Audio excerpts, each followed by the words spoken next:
Good morning সবাইকে। আশা করি যে যেখানে আছেন ভালো আছেন, আমিও ভালো আছি। সকালের মোটামুটি বাসি কাজ হয়ে গেছে, এখন হচ্ছে টুকটাক কাজ আছে। টুকটাক বলবো না, যাই হোক তাও আর কি। আর রোজ কাজ কাজ কাজ দিয়ে যদি আপনাদের শুরু করি, আপনাদেরও ভাল লাগবে না। এগুলো সবার সংসারে রোজের কাজ থাকে।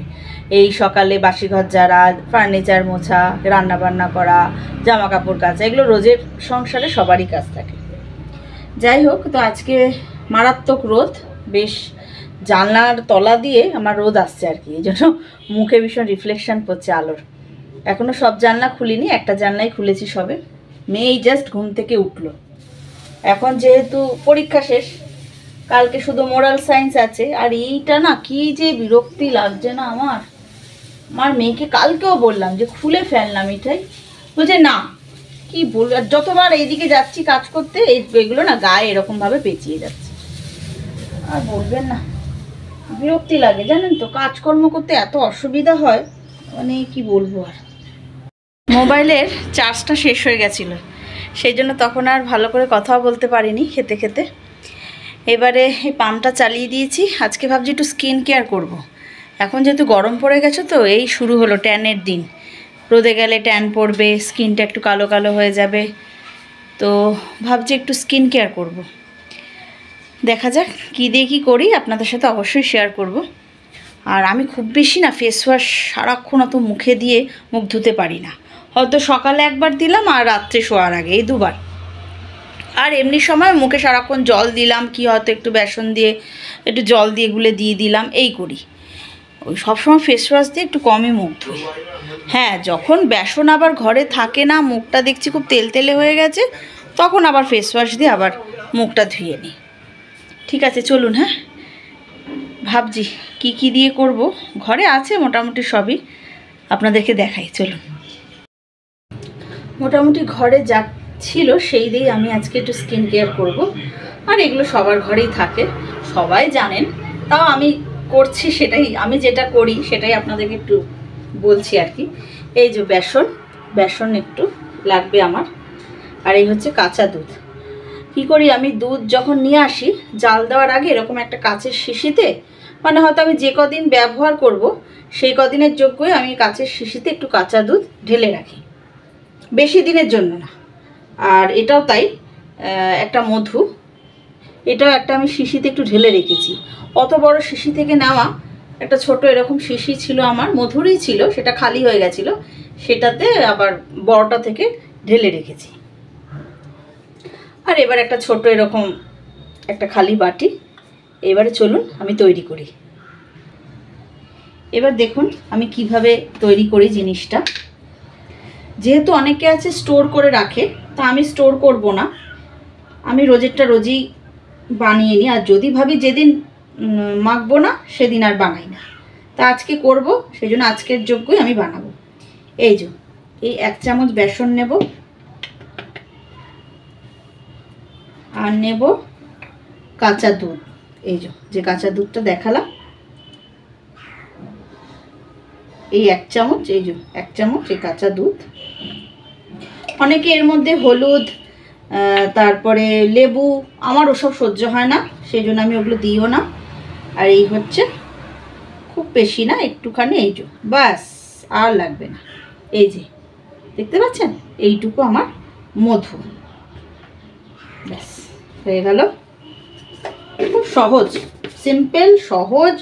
এগুলো সবার ঘরেই মোটামুটি এখন থাকে, বেসনটা তো সবার ঘরেই থাকে। এই যে এমনভাবে গুলবো যাতে জিনিসটা খুব একটা পাতলা না হয়, আবার যেন খুব টাইটও না হয়, একটা মিডিল ব্যাপারটা থাকে, মানে মাঝখান, না পাতলা না ঘন। এই যে দেখুন, ঠিক এরকম হবে ব্যাপারটা, দেখতে পাচ্ছেন। খুব ভালো করে, যাতে কোনো রকম কোনো দানা দানা ব্যাপারটা যাতে না থাকে, খুব ভালো করে মেশাতে হবে, খুব ভালো করে। যেহেতু আমার জিনিসটা খুব অল্প, তো সেই জন্য একটু সময় লাগবে। এবার বেশি জিনিসে গুলতে খুব সুবিধা, অল্প জিনিস তো। এই যে আওয়াজ হচ্ছে বাটির মধ্যে খসখস খসখস খসখস, যেহেতু অল্প জিনিস। ভীষণ ভালো এই জিনিসটা, এই গরমকালের জন্য তো ভীষণ ভালো। অনেকে টক দই দেয়, তো আমার কাছে যেহেতু এখন এটাই ছিল, কাঁচা দুধ ছিল, টক দই নেই। এই যে দেখুন একটা ক্রিমের মতন হয়ে গেছে, এই যে দেখতে পাচ্ছেন, এই যে দেখুন, এই যে ঠিক এরকম ব্যাপারটা থাকবে। এই যে আমি মুখটা ধুয়ে চলে এসেছি, এমনি প্লেন জল দিয়ে মুখ ধুয়েছি। আর আমি যখনই কোনো ফেস প্যাক লাগাই না, তার আগে একটু জল খেয়ে নিই।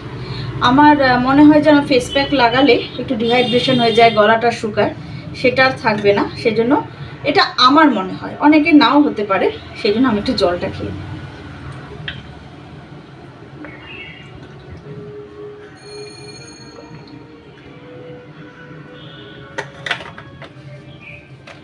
আর আমি মুখ ধুয়ে এসেই না মুছি না, একটু ভেজা ভেজা অবস্থাতেই এই ফেস প্যাকটা লাগাই। ডাইরেক্ট মুখ শুকনো করে আমি কোনো ফেস প্যাক লাগাই না।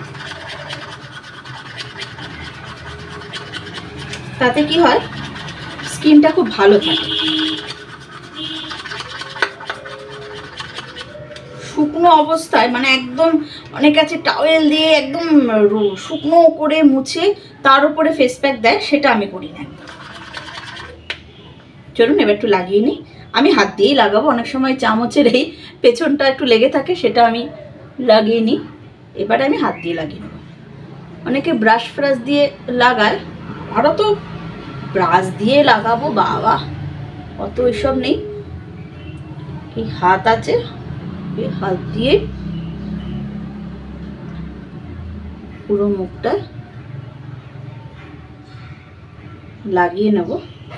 অনেকে এর মধ্যে ভিটামিন ই ক্যাপসুল, তারপরে কফি, আরও অনেক কিছু দেয়। আমার ওসব কিছু সহ্য হয় না। আমার এই কাঁচা দুধ, মধু, বেসন, ব্যাস, আর কিচ্ছু না। আর শীতকালে আমি একটু টক দই দিই, শীতকালে টক দই দিয়ে বেসন দিয়ে, ওই ঠিক আছে। একটু দরকার হলে অ্যালোভেরা জেল দিলে দিলাম। এখন আমার ঘরে অ্যালোভেরা জেল নেই, আমার শেষ হয়ে গেছে, ওটা অর্ডার করব।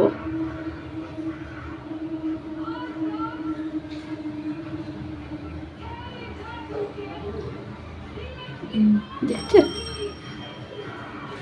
এরকম ভাবে। আর একটুখানি এই জায়গাটা তো একটু লাগিয়ে নেব।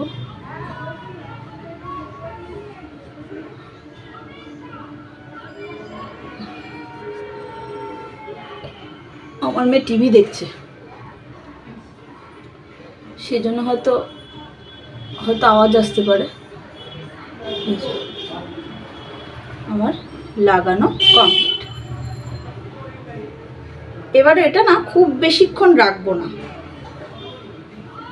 একটু টানলে একটু, তারপরে কি করব, একটু হাতের এই দুটো আঙুল একটু ভিজিয়ে একটুখানি রাব করে নেব, একটুখানি ঘষে নেব খুব হালকা হাতে, নতুবা স্কিনে প্রবলেম হতে পারে। বেসন আছে তো, একটু হালকা হাতে একটু রাব করে তারপরে আমি মুখটা ধুয়ে নেব। ততক্ষণ একটুখানি কাজ করে নিই। দেখুন আমার একটু একটু টান ধরেছে, আবার বেশি টানলে না স্কিন কিন্তু কুচকে যেতে পারে। বেসন এমনই একটা জিনিস, সেজন্য অল্প একটু ভেজা ভেজা থাকবে, একটু শোকাবে, ওটাই ঠিক আছে। এবার আমি এই দুটো আঙুলে একটু জল নিয়ে নেবো, এই যে একটু ভিজিয়ে নিলাম, তারপর একটু হালকা হাতে একটু রাব করব নিচ থেকে ওপরে।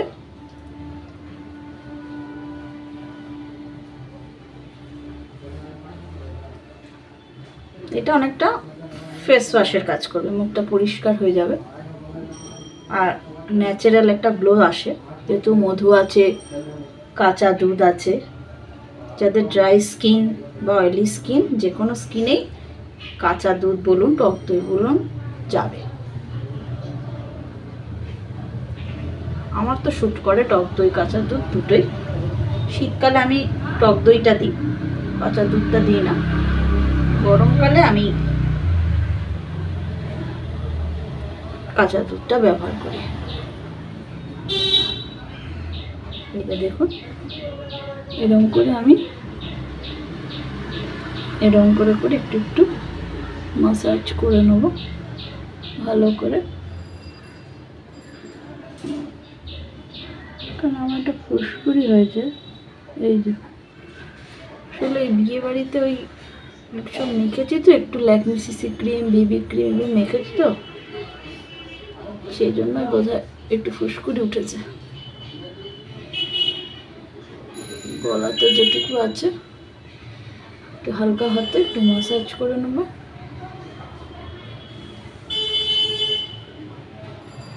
খুব হালকা হাতে, খুব বেশিক্ষণ না, ব্যাস হয়ে গেছে। এবার আমি মুখটা ভালো করে ধুয়ে নেব। ব্যাস হয়ে গেল।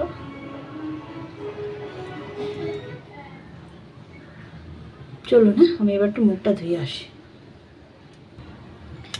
এই যে আমি দেখুন মুখটা ধুয়ে এসেছি, কতটা ফ্রেশ লাগছে দেখুন, দেখেছেন? ক্লিন হয়ে গেছে, একদম ক্লিন হয়ে গেছে। এই যে একটুখানি লেগে আছে, এই চানে চলে যাব এখন, ভিজে গেছে তো মুখটা ধুতে গিয়ে। দেখছেন, দেখুন ফেস ওয়াশ ছাড়াই কতটা পরিষ্কার লাগছে দেখুন। এই দেখুন খুব পরিষ্কার লাগছে। এখানে একটু লেগে আছে, আমার এখানে একটু লেগে আছে, কতটা গ্লো করছে দেখুন। বেসন, কাঁচা দুধ, মধু এমনই একটা জিনিস, সবসময় তো আর হয়ে ওঠে না, যখন সুযোগ পাই তখনই মাখি, অথবা মাখা হয় না। চলো না, এবার একটু চানটা করে নিই, এগুলো সব ভিজে গেছে। এই জাস্ট চান করে উঠলাম, মুখটা কত ফ্রেশ লাগছে না। প্রায় 8-9 মাস পর স্কিন কেয়ার করলাম আজকে, খুব হালকা লাগছে ভীষণ। সময় পাই না তো, আজকে ভাবলাম না একটু করি, সেই জন্য খুব ভাল লাগছে। একটু জল খাবো, মাথা ঠাথা জল রয়েছে, একটু মুজবো। আর কী বলো ওটাকে, আর দেখবেন ঘরোয়া পদ্ধতিতে স্কিন কেয়ার করলে তার একটা আলাদাই গ্লো থাকে, ওই যতই নামি দামি ফেস ওয়াশ মাখুন না কেন, ভীষণ স্কিনটা দারুণ লাগছে এখন। চলুন, হ্যাঁ, গুড ইভিনিং। এই এখন একটু বেরোচ্ছি, একটু দরকার আছে, সেই জন্য বেরোতে হচ্ছে। কি দরকার আছে, কোথায় যাচ্ছি, ফিরে এসে সবটাই বলবো। আর বেশ গরম লাগছে, কথা বলছি সকালেও যেমন গরম লাগছে, অন্যান্য দিন সন্ধ্যার পর একটু একটু হালকা ঠান্ডা থাকে, আজকে একদমই নেই। আর এই কুর্তিটা পরেছি, কুর্তিটা খুব সুন্দর, একদিকটা এরকম সাদা আর একদিকটা এরকম কালো টাইপের। এই যে এখানে আবার একটা দড়ি সিস্টেম আছে, এই যে একটু লং টাইপের।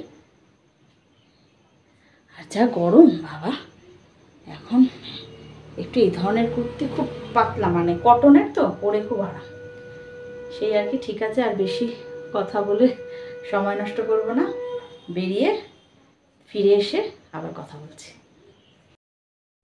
এই জাস্ট এসে ঢুকলাম, এসেই ভাবলাম না আগে আপনাদের সাথে একটু কথা বলি, তারপরে ড্রেসটা চেঞ্জ করবো। এমনি হাত পা ধুয়ে এসেই বসলাম। আসলে আমরা বেরিয়েছিলাম একটু দরকারে, আপনাদের বলা হয়নি, সব কথা তো সবসময় ক্যামেরার সামনে বলা হয়ে ওঠে না, তো বললাম, যেটা বলছি আর কি, সেটা হলো যে আমার মেজো জেঠু মারা গেছে। মেজো জেঠু কি আমার নিজের তো, আমার বাবারা 3 ভাই, আমার বাবা বড়, আমার বাবার খুড়তো আর কি, আমার বাবার কাকার ছেলে, তো আমাদের সাথে খুব ভালো সম্পর্ক, তো সেই সূত্রেই আর কি মেজো জেঠুই হয়। তো আমার সে মারা গেছে, তো তার কাজ হচ্ছে 6 তারিখে মৎস্যমুখী, শ্রাদ্ধতে যেতে পারবো না, তো সেই মৎস্যমুখীতে যাব, তাই তার জন্যই ওই মেজো জেঠিমার জন্য শাড়ি, ছেলের জন্য, ছেলেটার এখনও কেনা হয়নি, ওর বাবা কালকে কিনে নিয়ে আসবে বললো, আর শাড়িটা কিনে নিয়ে এসেছি। আর খুব বেশি বয়স না জানেন তো, এখনও ওই মারা যাওয়ার মতন বয়স হয়নি, কিন্তু এখন তো আর বয়স লাগে না, এখন হাঁটুর বয়সী বাচ্চারাই থাকছে না, আর কি বলবো। আর যাই হোক, যার যখন সময় হবে সে তো তখনই যাবে। তো সেই একটা শাড়ি নিয়ে এসেছি, দাঁড়ান আপনাদেরকে দেখাই, বলবেন হ্যাঁ শাড়িটা কেমন হয়েছে। এই যে শাড়িটা খুব সুন্দর, এরকম আমি খুব বেশি খুলতে পারবো না, ভাঁজ করাটা একটু চাপের ব্যাপার। এই দেখুন, ঠিক আছে,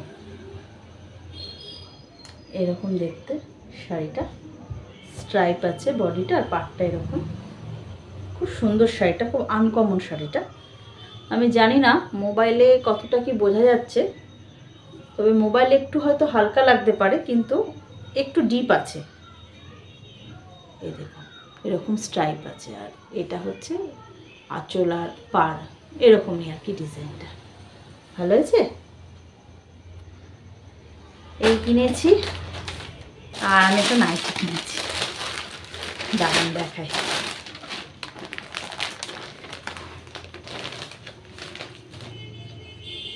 এর দোকানের নাইটি এত ভালো, এই দেখো, এই যে এরকম পাইপিং করা আমার খুব ভাল লাগে। এরকম ধরনের নাইটি, এরকম সামনেটা থাকবে, এরকম গলাটা, এই যে ভালো হয়েছে কালারটা। এই দেখো এটার কালারটা হচ্ছে এরকম কালার বলবো, এটা খুব আনকমন কালারটা, পিত্তি পিত্তি কালারের মধ্যে, জানি না ফোনে কতটা কি বোঝা যাচ্ছে। এই দেখো এইরকম, যখন পরবো দেখাবো। হ্যাঁ, হাতা আছে, হাতা লাগালে লাগানো যাবে, তবে হাতা লাগালে না এই যে পাইপিং এই ব্যাপারটা থাকে না। এটার সাথে এরকমই ভালো লাগে আর কি, খুব সুন্দর। এই আর ছেলেরটা এখনও কেনা হয়নি, মানে আমার মেজো জেঠুর ছেলের, দেখি ওরটা কালকে, কাল তো হ্যাঁ কালকে মানডে, দেখি কালকে যদি বেরোতে পারি তো কিনে নিতে পারি, আর না হলে ওর বাবা কিনে নিয়ে আসবে। আমরা বুধবারে যাব, বৃহস্পতিবারে মৎস্যমুখী, সেই আর কি, সেই জন্যই বেরিয়েছিলাম। আর এখন তো মেয়ের পরীক্ষা নেই, মেয়ে তো এখন টিভি দেখছে। কালকে মোরাল সায়েন্স পরীক্ষা হয়ে গেছে, ওটা তো জাস্ট একটা ওরাল, তো দেখি তাও একটু ধরে নেব। খালি বলে হয়ে গেছে হয়ে গেছে, আইলাম মিঠাই লাস্ট পরীক্ষা একটুখানি পর, বলে পড়েছি তো কত পড়বো। আইলাম সেটাও ঠিক, সেই বৃহস্পতিবারে লাস্ট হয়েছে, তারপরে সোমবার, আর ওরাল পরীক্ষার কত পড়বে। আর ঠিক আছে থাকে, তা এই মাসটাই, তারপর তো এপ্রিল মাস থেকে আবার শুরু হয়ে যাবে স্কুল, টিউশন, সব কিছু। এই পরীক্ষার এই মাসটাই মানে আমরা একটু ফ্রি থাকতে পারি, সেই জন্য এই সময়টা আমি একটু বাপের বাড়ি গিয়ে একটু কটা দিন থাকতে পারি, না তবে আমার তো একদমই থাকা হয় না। সেই পুজোর সময়, পুজোতে তো যেতে পারি না, মানে ভাই ফোটার সময় গিয়েছিলাম, আর কালী পুজোটা ওখানে ছিলাম, তারপরে চলে এসেছি। নতুবা আমার মানে গুনে গুনে যেতে হয়, প্ল্যান করে যেতে হয়, যেহেতু আমার শাশুড়ি মা তো বয়স্ক, মানে শীতকালে খুব একটা বাপের বাড়ি যেতে পারি না, যেমনি ক্রিসমাসে যেতে পারিনি, ওনার শরীরের ওপর নির্ভর করে আমাকে যেতে হয়। শীতকাল তো বয়স্ক মানুষরা শীতকালে একটু ভোগে, মানে শরীরটা খারাপ করে। দেখবেন এখন ঠিক আছে, এখন আমার শাশুড়ি মা ঠিক আছে, অসুবিধা নেই, কিন্তু শীতকালে না বয়স্ক লোকেদের সত্যি খুব প্রবলেম হয়। সেই জন্য আমার বেরোনো ওই হুটপাট ওরকমভাবে আমি বেরোতে পারি না, প্ল্যান করে 1-1.5 মাস আগে থেকে প্ল্যান করতে হবে। তারপরে মানে ওর বাবা আমি একসাথে, আমার মনে পড়ে না বাপের বাড়ি একসাথে খুব কমই গেছি, আমি এখন একাই যাই, আর ওর বাবা নিয়ে আসে। এক এক সময় আমি একাও ফিরেছি, একাও গেছি। তো এবার ওর বাবাকে বললাম যে ফেরার সময় তুমি নিয়ে এসো, তো দেখা যাক কী করে। ঠিক আছে, আজকে ভিডিওটা এই অবধি রাখলাম। ভালো লাগলে অবশ্যই সাবস্ক্রাইব করে দেবেন, একটা লাইক করে দেবেন, শেয়ার করে দেবেন, লাইক বাটনটা অবশ্যই টিপে দেবেন। আর আশা করি আপনারা সবাই ভালো থাকবেন, সুস্থ থাকবেন, সাবধানে থাকবেন। আজকে এই অবধি রাখলাম, টাটা।